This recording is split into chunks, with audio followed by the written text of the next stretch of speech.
열왕기상 2장은 다윗의 이제 죽음이 기록되어 있습니다. 다윗이 죽음을 맞이하고 그가 마지막 유언으로 솔로몬에게 왕위를 계승하고 있습니다.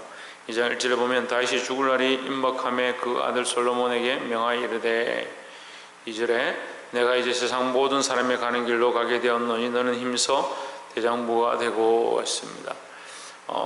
내가 모든 사람이 가는 길로 간다. 이게 죽는다는 얘기죠. 죽게 되었는데 너는 대장부가 되라. 힘써 대장부가 된다는 말은 스스로 행한다 이런 뜻입니다. 그러니까 지금까지는 네가 나를 의지하고 아버지의 명령을 따라서 네가 살았는데 이제 내가 죽게 되었으니까 너는 스스로 결정하고 스스로 행하라. 이 스스로 행한다 할 때 홀로를 얘기하는 게 아닙니다. 내가 하나님 앞에 있었던 것처럼 너도 하나님 앞에 스스로 있으라 이 말이죠. 믿음은 누가 대신 해줄 수 있는 게 아닙니다. 누구 말처럼 어떤 사람의 말처럼 내 아내가 열심히 신앙생활 하니까 내가 아내 치마자락이라도 잡고 천국에 가겠지, 천만의 말씀입니다. 천국 가는데 치마 입고 바지 입고 그런 의미가 없습니다. 자꾸 모르는 사람들이 이상한 이론들을 교회에다 갖다 붙이는데 그럴 수 없습니다. 내가 스스로 나의 믿음으로 내가 결정하는 대로 되어진다라는 겁니다. 3절에 내 하나님 여호와의 명을 지켜 그 길로 행하여 그 법률과 계명과 율례와 정거를 모세의 율법에 기록된 대로 지키라. 그러면 내가 무엇을 하든지 어디로 가든지 형통할지라 했습니다. 이 말씀은 결국 내가 지금까지 하나님 말씀대로 살았기 때문에 이렇게 하나님께서 이 나라를 세우셨다 이 말도 있고, 결국 내가 살았기 때문에 그렇게 된 것처럼 너도 그렇게 살아야 한다. 누가 사느냐? 내가 살았기 때문에 자동으로 너도 되는 것이 아니고 너도 살아야 한다 이 말이야. 네가 스스로 대장부가 되어서 하나님의 말씀을 지켜야 한다. 네가 해야 된다 이 말이야. 4절에 여호와께서 내 일에 대하여 말씀하시기를 만일 내 자손이 그 길을 삼가 마음을 다하고 성품을 다하여 진실히 내 앞에서 행하면 이스라엘 왕위에 오를 사람이 내게서 또 끊어지지 아니하리라. 하신 말씀을 확실히 이루게 하시리라 했습니다. 내 일에 대하여, 나의 삶에 대하여, 나로 말미암아에 대해서는 말씀하셨는데, 만일 내 자손이 그 길을 삼가 마음을 다하고 이 말이에요. 그럼 무슨 말이냐? 네가 지금까지 이제 그 말씀을 지키고 율법을 지키고 하나님의 율례를 지켰기 때문에 너에게 이 왕위를 줬다. 하지만 이 왕위가 계속 유지되려면 어떻게 되냐? 너에게서 나는 자손이 그 스스로 마음을 다하고 성품을 다하여 내 자손이 그 길을 삼가 이렇게 분명히 말씀하고 있습니다. 그러니까 누가 해야 되느냐? 내 스스로가 당한 당사자가 믿음으로 사느냐 살지 않느냐, 그게 중요하다는 거죠. 그래서 이 부모가 자식에게 대장부가 되어라, 내가 마지막 유언을 한다라고 할 수 있지만 대신 살아줄 수 있는 게 아니다는 거죠. 그러니까 누구의 믿음이냐? 내가 내 믿음을 지키고 내가 하나님 앞에 서는 것이 중요하다는 겁니다. 우리 각자가 하나님 앞에, 여러분 제가 이 말씀을 여러분에게 가르쳐 줄 수 있고 말씀으로 근면할 수 있고 말씀으로 훈계하고 바르게 사십시오 이렇게 살아야 합니다, 여러분 삶에 이것들이 잘못됐습니다 할 수 있지만 제가 대신 살아줄 수 있는 게 아닙니다. 누가 해야 되느냐? 여러분 각자가 나 스스로가 하나님 앞에 1대1로 똑바로 서야 된다는 거죠. 여러분 각자의 믿음을 지키시기를 주의 이름으로 축원합니다. 예, 그래서 오늘 본문 전체에 보시면 여러 가지 사건들이 나오는데 이 부분들은 솔로몬의 지혜를 하나님께서 가르쳐 주신다 이렇게 보면 되겠습니다. 첫 번째 우리가 나눌 말씀은 13절에 핫깃의 아들 아도니아가 솔로몬의 모친 바세바에게 나아온지라 바세바가 이르되 내가 화평한 목적으로 왔느냐? 대답하되 화평한 목적이니이다 했습니다. 핫깃은 다윗의 세 번째 첩인가 그렇습니다. 그래서 어쨌든 다윗의 첩 중에 하나인데 이 핫깃에게 아도니아가 났습니다. 솔로몬보다 먼저 났죠. 그러니까 배다른 형이 되는 겁니다. 그래서 아도니아가 우리가 앞에서 봤던 거, 1장에서 봤던 것처럼 왕의 자리에 앉으려고 모의했지만 그것을 하나님께서 못하도록 하셨습니다. 14절에 또 이르되 내가 말씀할 일이 있나이다. 바세바에게 이르되 말하라. 15절 저가 이르되 당신도 아시는 바여니와 이 왕위는 내 것이었고 온 이스라엘은 다 얼굴을 내 그를 향하여 왕을 삼으려 하였는데, 자기 생각이죠. 그 왕이가 돌이켜 내 아유 것이 되었으면 여호와께로 말미암음이니이다. 16절에 이제 내가 한 가지 소원을 당신에게 구하오니 내 얼굴을 갈시하지 마옵소서. 밧세바가 이르되 말하라. 17절에 이르되 청컨대 솔로몬 왕에게 말씀하여 저로 수냄 여자 아비삭을 내게 주어 아내를 삼게 하소서. 왕이 당신 얼굴을 갈시치 아니하리이다. 자, 여기서 이제 몇 가지 계략들이 나오는데, 제가 이제 이 말씀을 여러분에게 설명해 드리는 것은 이것이 그냥 기록된 대로만 보는 게 아니고 이 안에 있는 숨은 뜻들을 봐야 돼요. 그래서 사람들이 우리에게 말을 할 때에 과연 하나님이 원하시는 마음으로 말하는가, 아니면 자기 머리로 자기가 원하는 길로 말하는가, 우리가 이것을 지혜롭게 분별하는 것이 필요하다라는 겁니다. 21절에 이르되 청컨대 수냄 여자 아비삭을 아도니에게 주어 아내를 삼게 하소서. 이 밧세바가 솔로몬에게 가서 말을 합니다. 밧세바의 입장에서는 자식을 위해서 아도니아가 또 왕위의 자리를 탐하면 어떻게 되느냐, 침략하면 어떻게 되느냐, 그가 또 모략을 꾸미면 어떻게 되느냐, 그런 마음이 있고, 또 자신이 왕에 가서 부탁하면 얼마든지 되겠다, 그렇게 생각해서 자기 나름대로의 지혜를 짰지만 인간적인 생각이죠. 근데 22절에 솔로몬 왕이 그 모친에게 대답하여 이르되 어찌하여 아도니아를 위하여 수냄 여자 아비삭을 구하시나이까? 저는 나의 형연이 저를 위하여 왕위도 구하옵소서. 저뿐 아니라 제사장 아비아달과 수레의 아들 요압도 위하여 구하옵소서. 왜 아도니아에게 왕의 자리를 주라고 하시지 왜 수냄 여자 아비삭을 보면, 수냄 여자 아비삭은 누구냐면 다윗이 마지막에 이제 죽기 전에 몸에 열도 나지 않고 이불 덮어도 따뜻하지 아니한지라 이렇게 할 때에 그를 위하여 이제 동료 아름다운 여인을 하나, 젊은 아이를 구해서 이제 우리로 치면 몸을 때우기 위해서 이제 여자아이를 보내준 거죠. 근데 다윗이 죽을 때까지 그 여인과 동침하지 않았다 이렇게 기록하고 있습니다. 그 얘기를 왜 기록하느냐, 지금 아도니아가 그걸 요청하는 겁니다. 아도니아가 다시 말하면 다윗의 마지막 첩이죠. 다윗에게 마지막 함께 품었던 그 여자를 달라. 이건 폐역한 짓입니다. 이 압살롬이 하던 것과 같은 모략인 거죠. 압살롬이 이 다윗이 도망했을 때 그의 첩들과 동침해서 백주 대낮에 동침함으로 그가 왕위를 든든히 하겠다라고 했던 그 인간적인 지혜 때문에 결국 압살롬이 멸망했는데, 이 아도니아도 똑같은 지혜를 짜는 겁니다. 여기에 보면 인간적인 지혜와 하나님이 세우신 지혜가 다른 거예요.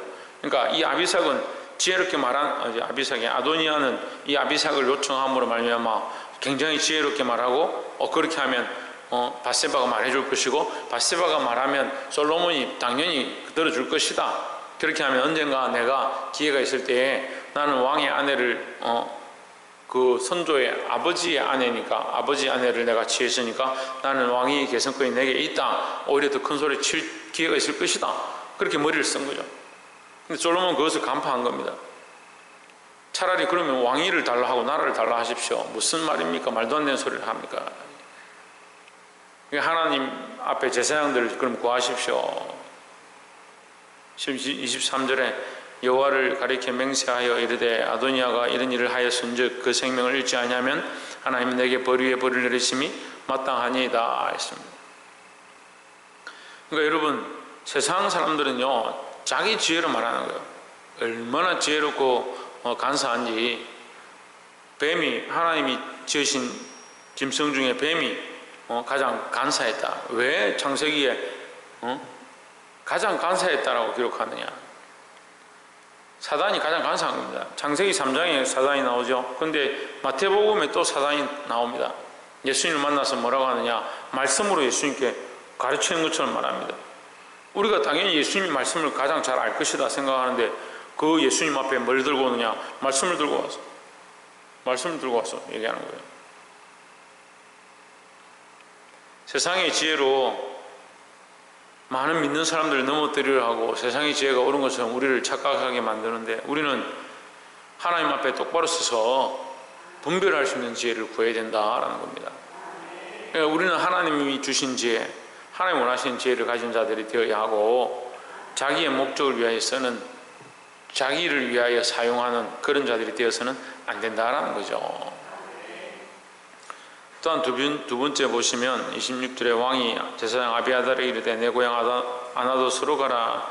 너는 마땅히 죽을 자로되 내가 내 부친 다윗 앞에서 주 여호와의 계를 메었고 또 내 부친이 모든 환난을 받을 때 너도 환난을 받았은즉 내가 오늘날 너를 죽이지 아니하노라 하고 27절에 아비아달을 쫓아내어 여호와의 제사장 직분을 파면하니 여호와께서 실로에서 엘리의 집에 대하여 하신 말씀을 응하게 함이더라 했습니다.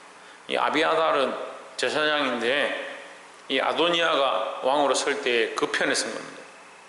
그래서 이것 아도니아를 죽였으니까 아비아달도 쫓아내는 게 당연한 거죠. 그런데 솔로몬의 관점에 당연한 것이지만 27절에 보면 아비아달을 쫓아낼 때 여호와의 제사장 직분을 파면했는데 여호와께서 실로에서 엘리의 집에 대하여 하신 말씀을 응하게 함이더라 했습니다. 이게 정말 두려운 거예요. 하나님께서는 엘리의 제사장 집에 너희 제사장의 직분이 다 끊어질 것이고 너희 자녀들이 반드시 다 대가 끊어질 것이고 다 망할 것이다 하셨습니다. 근데 이것이 솔로몬 때까지 와서 이루어지는 거예요. 하나님 말씀은 하나도 땅에 떨어지지 않습니다. 하나님 말씀은 반드시 이루어집니다. 그럼 누구를 죽였느냐 누가 끊어졌느냐 그렇게 주목할 것이 아니고 우리가 봐야 될 것은 하나님 말씀은 반드시 이루어진다. 그리고 하나님 말씀이 이루어지니까 우리는 뭘 붙잡아야 되냐? 하나님 말씀을 붙잡아야 되는 거죠. 그래서 우리는 오늘날 제가 지난주도 말씀드렸지만 과거에 일어났던 사건들, 십자가와 그 부활의 사건과 성천의 사건들을 보았지만 지금 우리가 뭘 하느냐? 현재 우리는 그 과거를 믿음으로 믿고 받아들인다라는 거죠. 근데 우리는 과거만 쳐다보고 있는 것이 아니고 우리의 신앙의 방향은 어디로 있어야 된다? 미래를 향하고 있어야 된다. 하나님 우리에게 주신 약속과 그 소망을 바라보고 있어야 된다. 그래서 신앙이 미래지향적 신앙이 되어야 된다는 거죠. 믿음은 보통 과거지향적입니다. 보통 과거에 있었던 일을 믿는 것을 믿음이라 생각하죠. 근데 우리 그리스도인들의 믿음은 뭐냐? 과거지향적 믿음이 아니에요. 옛날에 선조가 뭘 했는데 그거 믿고 있고 그거 바라보고 있는 것이 아니고 그때 일이 다시 회복될 것들을 바라보는 것이 아니고 우리는 미래에 다시 하나님께서 주실 그 영원한 나라, 다시 그리스도께서 새 예루살렘, 새 하늘과 새 땅을 허락하실 그 일들을 우리가 미래지향적 신앙을 바라보는 겁니다. 왜 바라보느냐? 말씀은 반드시 땅에 떨어지지 않고 이루어지기 때문이다 하는 거죠. 그 말씀이 이루어질 것, 하나님 그 약속이 반드시 이루어질 것, 그것을 믿는 신앙을 가져야 된다는 거죠. 하나님을 우습게 여기면 여길수록 뭘 바라보냐? 자기를 바라보는 겁니다. 자기 삶은 이렇게 될 거고 자기는 복을 받았고 자기는 잘하고 있다라고 생각하죠. 뭘 잊어버리냐? 하나님의 약속하신 말씀을 잊어버립니다. 그 주의 약속하신 말씀 위에 굳게 설 수 있는 저와 여러분 되기를 주의 이름으로 축원합니다. 31절에 세 번째로 왕이 이르되 제 말과 같이 하여 저를 죽여 묻으라. 요압이 까닭없이 흘린 피를 나와 내 부친의 집에서 내가 제하리라. 자, 아비아달이 죽었다는 소식을 듣고 이 요압이 28절에 그 소문이 요압에게 들림에 저가 여호와의 장막으로 도망하여 단뿔을 잡으니 이는 저가 다윗을 떠나 압살롬을 쫓지 아니하였으나 아도니아를 쫓았음이더라 했습니다. 이 아도니아가 왕으로 서려고 할 때 요압이 아도니아 편에 선 겁니다. 결국 자기가 행한 그 형벌대로 돌아가는 거죠. 근데 그가 머리를 짜서 요압도 자기 머리를 짜서 뭐 하느냐? 자기 지혜대로 이거 하나님의 제단에 들어가가지고 제단 뿔을 잡은 겁니다. 이 제단 뿔은 속죄의 의미죠. 속죄의 의미. 짐승을 잡아서 그 뿔에 피를 바릅니다. 이 뿔 자체는 심판인데 거기에 피를 바르면 속죄한다는 거죠. 이해가 되십니까? 이게 뿔로 받아서 짐승들은 서로 싸울 때 뿔로 받아서 죽이는데 여기 피를 묻혔다는 말은 이미 죽었다는 말이에요. 이미 죽었다는. 그 뿔로 받아서 죽여야 하는데 죽이는 역할을 할 그 뿔에 피가 묻었다는 말은 이미 죽였다는 거죠. 그래서 우리가 제물을 하나님 앞에 드릴 때 제물을 이미 죽여서 그 피를 뿔에 발랐기 때문에 하나님이 심판하셔야 하는데 심판이 이미 그 제물의 죽임으로 말미암아 이미 끝났기 때문에 그 피가 뿔에 묻으면 심판은 이제 없다 이 말이죠. 그리스도의 십자가는 죽음을 얘기합니다. 하나님 심판을 얘기하죠. 십자가는 하나님 심판을 얘기합니다. 하지만 그 심판의 십자가에 그리스도의 피가 묻었기 때문에 하나님 넘어가시는 거예요. 그래서 이 뿔을 잡았다 이 말은 살려달라 이 말이에요. 죽지 않는다. 심판이 끝났으니까 죽지 않는다. 나를 살려달라. 나는 여호와의 제단 뿔을 잡았으니까 나를 죽일 수 없다. 이렇게 얘기하는 거죠. 솔로몬이 32절에 여호와께서 요압의 피를 그 머리로 돌려보내실 것은 저가 자기보다 어렵고 선한 두 사람을 쳤음이니 곧 이스라엘 군대 장관 넬의 아들 아브넬과 유다 군대 장관 예델의 아들 아마사를 칼로 죽였습니다. 이 일로 내 부친의 다윗은 알지 못하셨나니 했습니다.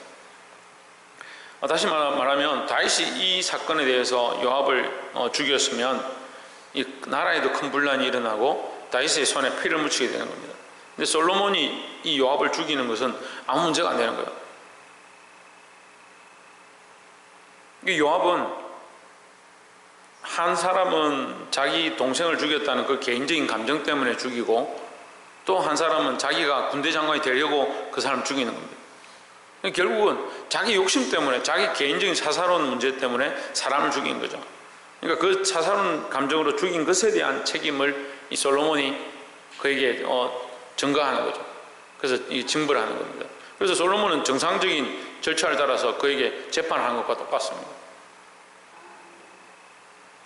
그래서 이 요압이 결국은 자기 피 흘림으로 자기 자신이 그 죄값을 당하게 된다라는 겁니다. 어제도 우리가 수요 예배 때 말씀을 나눴지만 하나님 반드시 심판하시는 하나님입니다. 우리는 예수님 오실 때 그 마지막 날에 심판이 있지 않느냐 이렇게 생각하는데 베드로 우리가 후서 말씀을 통해서 하나님께서 말씀하시지만 지금 분명히 악한 것들에 대하여 심판하시고 우리가 행한 것들에 대해서 책망하신다라는 겁니다. 자, 마지막 네 번째로 42절에 왕이 사람을 보내어 신무이를 불러서 이르되 내가 너로 여호와를 가리켜 맹세하게 하고 경계하여 이르기를 너는 분명히 알라. 내가 밖으로 나가서 어디든지 가는 날에는 죽임을 당하리라 하지 아니하였느냐. 너도 내게 말하기를 내가 들은 말씀이 좋으니이다 하였거늘 했습니다. 이 신무이가 다윗이 압살롬에게 쫓겨서 도망할 때에 욕하고 저주하고 사울의 집안에 피를 흘린 자여 가라 가라 하며 돌을 집어 던졌습니다. 그 악한 말로 저주를 했죠. 저주를 퍼부었죠. 거기서 다윗이 돌아올 때 저가 마땅한 일을 한다. 내가 어떻게 그에게 사람이 장군들이 칼을 빼서 내가 가서 죽이리까 할 때 놔둬라. 저가 합당한 말을 한다. 하나님께서 하실 일이지 내가 그를 죽일 수 없다. 그렇게 말했죠. 그래서 이 시므이를 돌아올 때도 내버려 둡니다. 살려둡니다. 근데 오늘 이 성경에 지금 시므이에 대해서 언급하는 거예요. 반드시 갚으십니다. 행한 대로 갚으십니다. 그래서 시므이에게 이 솔로몬이 약속을 한 거예요. 내가 너를 죽이지 않겠다. 하지만 예루살렘을 떠나지 마라. 만약에 네가 나가는 날에 예루살렘을 나가는 날에 너가 죽임을 당할 수 있다. 이렇게 얘기했습니다. 당할 것이다 했습니다. 근데 시므이가 좋다. 조사오니 했습니다. 38절 보면 조사오니 했습니다. 그 약속이 좋고 그렇게 하면 나도 사니까 괜찮습니다 했습니다. 근데 어떤 사건이 벌어지느냐, 한 3년쯤 지나니까 이 약속을 잊어먹을 만하니까 종들이 도망을 쳐버렸습니다. 가도왕에게 도망갔는데 그 종들을 잡으러 쫓아간 거예요. 그 잡으러 갔다가 왔는데 그 갔다 온 소식을 솔로몬이 들었습니다. 네가 왜 약속을 어기고 예루살렘 밖으로 나갔느냐. 이게 솔로몬의 지혜죠. 그 바로 당장에 죽이면 그가 그런 것 때문에 죽임을 당했다 이렇게 할 수 있는데 솔로몬이 그와 약속한 그 언약들을 정해놓고 그걸 벗어났을 때 본인도 좋다 했으니까 결국 자기 스스로 선택한 길 가운데 죽임을 당하는 것이다.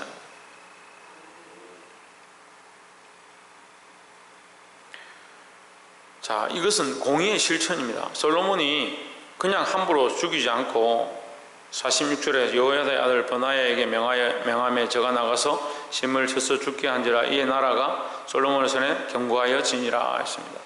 솔로몬이 자기 기분대로 죽이고 싶으면 죽이고 치고 싶으면 치고 자기한테 마음에 안 드는 사람들 죽이고 이렇게 하는 것이 아니고 하나님 주신 공의대로 행하는데 어떻게 하느냐, 지혜롭게 행한다. 지혜롭게. 결국 여기 말씀의 결론은 뭐냐? 하나님 말씀은 반드시 이루어지고 행한 대로 갚아주시는데 솔로몬이 어떻게 합니까? 그렇게 쓰임받는 거예요. 그래서 우리는 날마다 하나님 말씀대로 쓰임받는 자들이 되도록 기도해야 될 줄 믿습니다. 하나님 말씀 반드시 이루어집니다. 그런데 우리가 말씀대로 쓰임받느냐 아니면 말씀을 막아서는 자냐? 하나님 말씀대로 쓰임받는 자가 되어서 세상의 지혜를 이기고 주의 말씀으로 이 세대 가운데 승리할 수 있는 저와 여러분 되기를 주의 이름으로 축원합니다. 기도하겠습니다.